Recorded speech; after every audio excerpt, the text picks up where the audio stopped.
test we do on these roasters is what's called a heat test. It's where we run it up to 5 minutes, 500 degrees, to see how well it does and handles the heat, if the drum needs adjusted. Right now we have it set at about 30% hot air. We got the KPA at about 5, which is high for roasting but not for preheating. We have the drum speed at about 50, which is about where I like to start off a roast.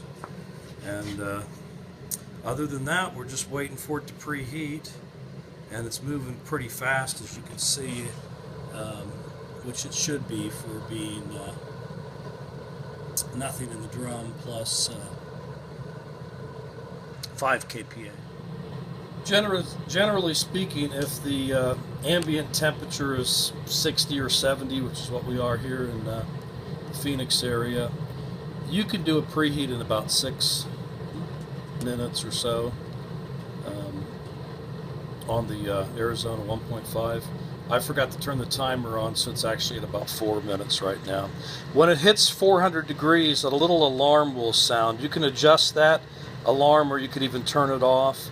We like to have it at 400 because that's about the max that most people drop their beans, but you can also adjust it to whatever you want, just kind of as a 5-second reminder that, hey, it's time to drop the beans. Sometimes those reminders are helpful. While we're doing the preheat, I'm going to go ahead and turn on the cooling tray fan, which I don't have an exhaust plugged up, but you can hear the cooling tray fan is always hotter than the chaff unit fan. And here's the mixing. You can see a nice smooth mixing. Get about a 2 to 3 minute cool of the beans with this machine. Very nice.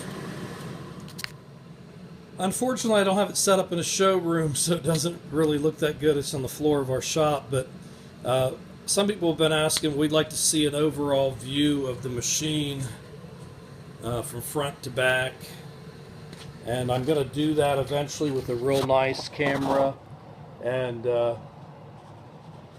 give everybody a 360 degree view.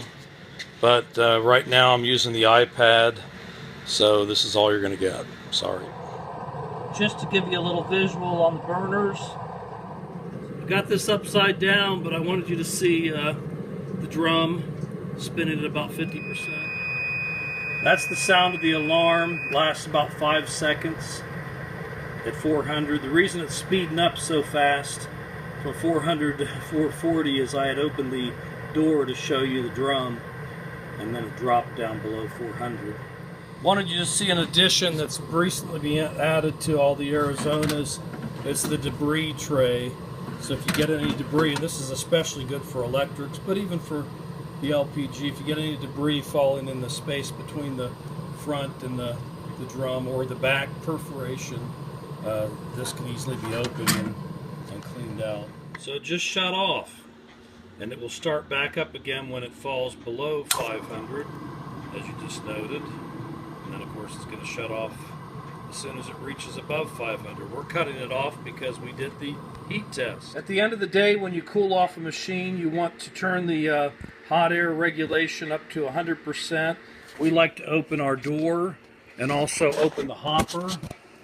And you'll see how fast the temperature is dropping. Let it fully cool down to room temperature before you shut off the machine. Never shut off the machine when it's fully heated, as the heat can penetrate into the electrical room and in time do damage.